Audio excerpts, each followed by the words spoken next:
नमस्कार, ये आकाशवाणी शिमला है। अब आप पूनम शर्मा से प्रादेशिक समाचार सुनिए। आज के मुख्य समाचार। व्यापार में सुगमता के लिए निवेश ब्यूरो स्थापित करेगी राज्य सरकार। कानून में किया जाएगा आवश्यक संशोधन। प्रदेश में बढ़ते कोरोना मामलों को लेकर राज्य सरकार सतर्क। आज 124 नए मामलों की पुष्टि। हर्षोल्लास व श्रद्धा से मनाया गया रामनवमी का पर्व। मंदिरों में की गई विशेष पूजा अर्चना। और राज्य के अनेक स्थानों पर वर्षा से तापमान में गिरावट। अगले 24 घंटों में अनेक क्षेत्रों में अंधड़ के साथ भारी वर्षा व ओलावृष्टि का ऑरेंज अलर्ट। अब समाचार विस्तार से। मुख्यमंत्री सुखविंदर सिंह सुक्खू ने कहा है कि व्यापार में सुगमता के लिए प्रदेश में निवेश ब्यूरो की स्थापना की जाएगी ताकि उद्योगपतियों को एक ही छत के नीचे सभी प्रकार की सुविधाएं उपलब्ध करवाई जा सकें। शिमला में एक उच्च स्तरीय बैठक में उन्होंने बताया कि निवेश ब्यूरो स्थापित करने का उद्देश्य जरूरी औपचारिकताएं पूरी करने में लगने वाले समय को कम करना और निवेशकों को सुविधा देना है। उन्होंने कहा कि राज्य सरकार प्रदेश में औद्योगिक विकास की पक्षधर है और पुरानी सिंगल विंडो प्रणाली को समाप्त किया जा रहा है क्योंकि इसकी जटिलताओं के कारण उद्योगपति राज्य में निवेश करने को आकर्षित नहीं हो रहे थे।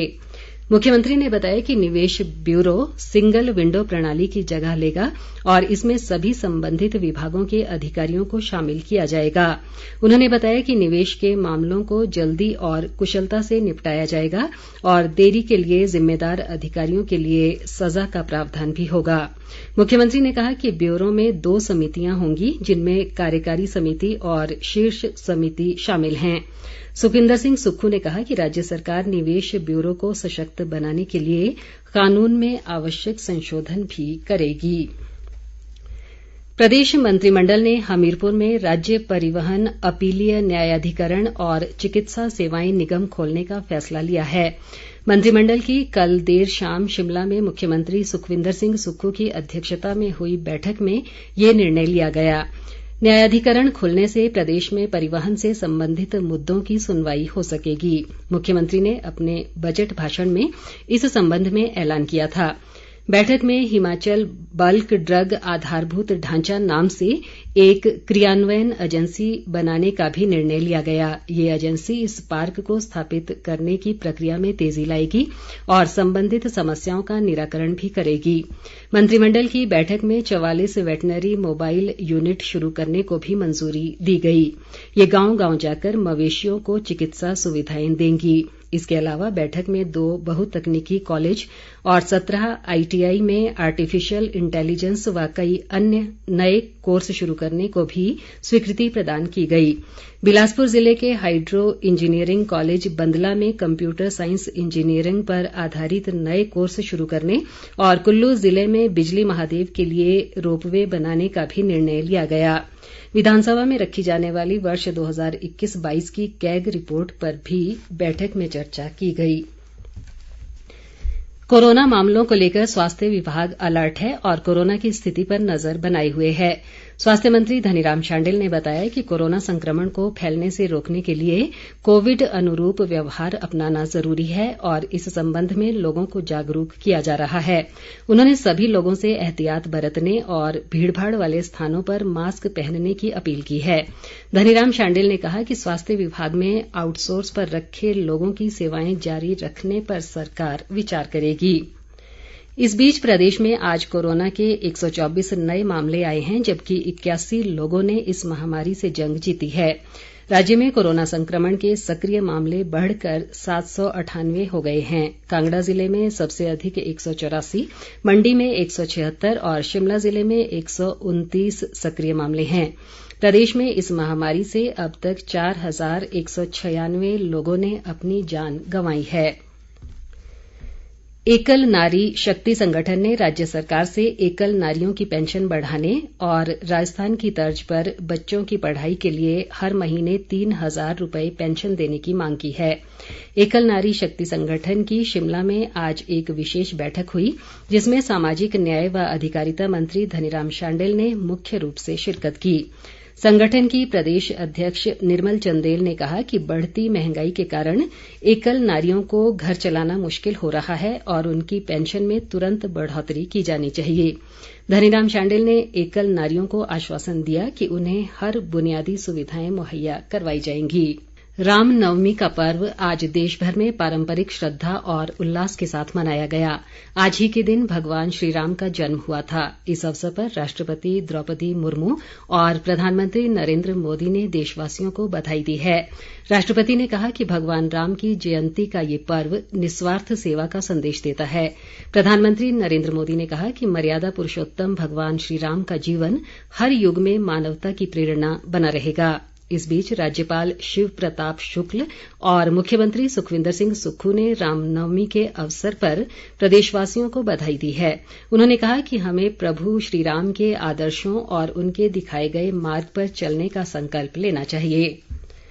रामनवमी के मौके पर कुल्लू के भगवान रघुनाथ मंदिर में विशेष पूजा अर्चना के बाद रामशिला के प्राचीन हनुमान मंदिर से ढालपुर मैदान तक शोभा यात्रा निकाली गई, जिसमें बड़ी संख्या में लोगों ने भगवान श्री राम का गुणगान किया। शोभा यात्रा में लोगों ने भजन कीर्तन करते हुए भगवान राम की महिमा का बखान किया। स्वास्थ्य मंत्री धनीराम शांडिल ने सोलन विधानसभा क्षेत्र की ममलीग पंचायत में बगुलामुखी मंदिर में हुए धार्मिक कार्यक्रम में शिरकत की। उन्होंने लोगों से श्री रामचरित मानस से जीवन प्रबंधन की शिक्षा लेने का आह्वान किया। धनीराम शांडिल ने इस मौके पर जनसुनवाई भी की और अधिकारियों को इनके जल्द समाधान के निर्देश दिए। उन्होंने कहा कि राज्य सरकार के अगले वित्त वर्ष के बजट में सभी वर्गों का ध्यान रखा गया है और इसके सकारात्मक परिणाम सामने आएंगे। इस बीच चैत्र नवरात्रों के 9वें दिन आज मां दुर्गा के सिद्धिदात्री स्वरूप की पूजा अर्चना की गई। माता का ये स्वरूप सिद्धियों को देने वाला है। इस दिन शास्त्रीय विधि विधान और पूर्ण निष्ठा के साथ साधना करने वाले साधक को सभी सिद्धियों की प्राप्ति होती है। इस अवसर पर प्रदेश के सभी शक्तिपीठों सहित मंदिरों में श्रद्धालुओं का तांता लगा रहा और भक्तजनों ने मां के चरणों में शीश नवाकर आशीर्वाद प्राप्त किया। इस दौरान विभिन्न धार्मिक आयोजनों सहित कन्या पूजन भी किया गया। मंडी जिले के सुंदरनगर में राज्य स्तरीय सुकेत देवता मेला आज संपन्न हो गया। उद्योग मंत्री हर्षवर्धन चौहान ने इसमें मुख्य अतिथि के रूप में शिरकत की। अपने संबोधन में उन्होंने कहा कि सुकेत देवता मेले के आयोजन के 100 वर्ष पूरे हो गए हैं और ऐसे मेलों से संस्कृति को संरक्षण मिलता है। हर्षवर्धन चौहान ने कहा कि राज्य सरकार लोगों से किए सभी वायदे पूरे करेगी और 1 अप्रैल से प्रदेश की 2,31,000 महिलाओं को 1,500 रुपए की मासिक पेंशन दी जाएगी। उन्होंने विभिन्न प्रतियोगिताओं के विजेताओं को भी पुरस्कार बांटे। राजधानी शिमला सहित प्रदेश के कई भागों में आज हल्की वर्षा हुई। मौसम विभाग ने आज से 1 अप्रैल तक प्रदेश के अनेक भागों में वर्षा व हिमपात की संभावना जताई है। इसके अलावा आज व कल राज्य के अनेक स्थानों पर अंधड़ के साथ भारी वर्षा और ओलावृष्टि का ऑरेंज अलर्ट जारी किया गया है। शिमला स्थित मौसम विज्ञान केंद्र के निदेशक सुरेंद्र पॉल ने बताया कि अप्रैल के पहले सप्ताह में भी राज्य में मौसम खराब रहेगा। इस दौरान अधिक ऊंचाई वाले क्षेत्रों में हिमपात जबकि अन्य भागों में वर्षा के आसार हैं। केंद्र सरकार ने दुर्लभ बीमारियों के उपचार के उद्देश्य से व्यक्तिगत उपयोग के लिए आयात की जाने वाली सभी दवाओं और विशेष खाद्य पदार्थों को बुनियादी सीमा शुल्क से छूट प्रदान की है। छूट वाली दवाओं और खाद्य पदार्थों को दुर्लभ बीमारियों के लिए राष्ट्रीय नीति 2021 के तहत सूचीबद्ध किया गया है। वित्त मंत्रालय ने कहा कि इस छूट का लाभ उठाने के लिए व्यक्तिगत आयातक को केंद्रीय या राज्य स्वास्थ्य सेवा निदेशक या जिले के सिविल सर्जन से जारी प्रमाण पत्र प्रस्तुत करना होगा। मंत्रालय ने कहा कि इस छूट से इन दवाओं के आयात पर लागत कम होगी और मरीजों को राहत मिलेगी। अंत में मुख्य समाचार एक बार फिर। व्यापार में सुगमता के लिए निवेश ब्यूरो स्थापित करेगी राज्य सरकार। कानून में किया जाएगा आवश्यक संशोधन। प्रदेश में बढ़ते कोरोना मामलों को लेकर राज्य सरकार सतर्क। आज 124 नए मामलों की पुष्टि। हर्षोल्लास व श्रद्धा से मनाया गया रामनवमी का पर्व। मंदिरों में की गई विशेष पूजा अर्चना और राज्य के अनेक स्थानों पर वर्षा से तापमान में गिरावट। अगले 24 घंटों में अनेक क्षेत्रों में अंधड़ के साथ भारी वर्षा व ओलावृष्टि का ऑरेंज अलर्ट।